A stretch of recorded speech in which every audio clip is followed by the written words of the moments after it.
Hi, welcome to Yoyo TV. Telangana రాష్ట్రంలో phone tapping case కీలక మలుపులు తిరుగుతుంది.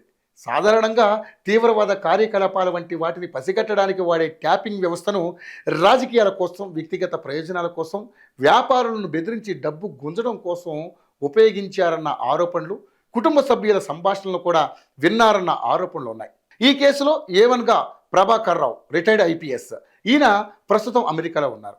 ప్రణీత్ రావు సర్వీసులో ఉన్న డిఎస్పి. A3 రాధాకిషన్ రావు, రిటైర్డ్ అదనపు ఎస్పీ. A4గా భుజంగరావు, అదనపు ఎస్పీ. A5గా తిరుపతన్న, అదనపు ఎస్పీ అరెస్ట్ అయ్యారు. అయితే ఇప్పటికే ఈ కేసులో కేటీఆర్, హరీష్ రావు పేర్లు వినిపించాయి. హరీష్ రావుపై పంజాగుట్ట పిఎస్లో కూడా కేసు నమోదైంది. ఇప్పుడు బీఆర్ఎస్ ఎమ్మెల్యే కవిత పేరు కూడా తెరపైకి వచ్చింది. ఇప్పటికే జైల్లో ఉన్న నిందితులు బెయిల్ కోసం హైకోర్టులో పిటిషన్ దాఖలు చేశారు.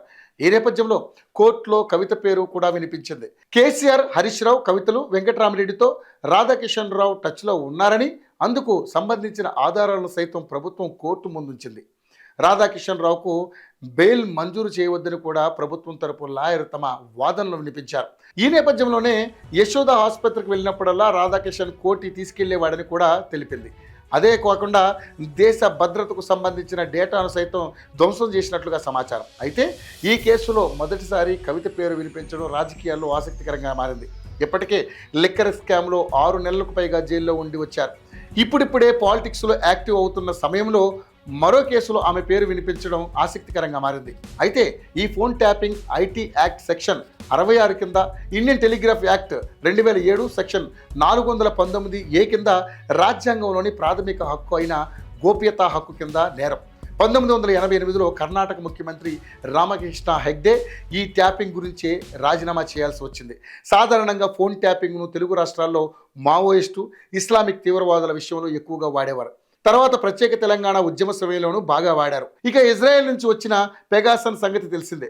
కావలసిన వ్యక్తి ఇంటి దగ్గరలో ఈ యంత్రాలు ఉన్న బండిని పార్క్ చేసి కాల్స్ వినేలా ఏర్పాటు చేశారు. అలాంటి వాహనాలు దాదాపు 20 వరకు తెలంగాణ పోలీసుల దగ్గర ఉన్నట్లుగా సమాచారం. అయితే ఈ కేసు చట్టపరంగా నిలబడడానికి సాక్ష్యాలు కీలకం. కానీ ఇప్పటికే ఈ కేసులో సాక్ష్యాలను ప్రణీత్ రావు ధ్వంసం చేశారు. హార్డ్ డిస్కులను కట్ చేసి మూసీ నదిలో పారవేసినట్లుగా ఆయన పోలీసుల ముందు అంగీకరించారు. కంప్యూటర్లను కూడా ధ్వంసం చేశారు.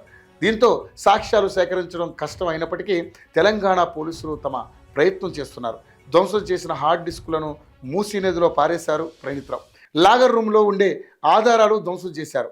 నాగోలు వద్ద హార్డ్ డిస్కులు పారేసిన చోట వెతికి మరి వాటిని స్వాధీనం చేసుకున్నారు. 2023 డిసెంబర్ 4న ప్రణీత్ రావు వీటిని పారేశారు.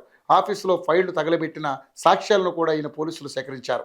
2024 మార్చి 22న స్పెషల్ ఇంటెలిజెన్స్ బ్రాంచ్ కార్యాలయానికి ప్రణీత్ రావును తీసుకెళ్లి ఆయన సమక్షంలో కొన్ని కంప్యూటర్లు, సామాగ్రి, పత్రాలు, సాక్ష్యాలు స్వాధీనం చేసుకున్నారు. నిందితులు తమతో తాము మాట్లాడుకోవాల్సి వచ్చినప్పుడల్లా వాట్సాప్, సిగ్నల్, స్నాప్చాట్లు మాత్రమే వాడేవారు. ప్రస్తుతం పోలీసులు ఫోరెన్సిక్ నిపుణుల ద్వారా డేటా రీడ్రైవ్ చేస్తూ ఇందులో ఉన్న బీఆర్ఎస్ నాయకుల పేర్లు బయటకు తీసుకొస్తున్నారు.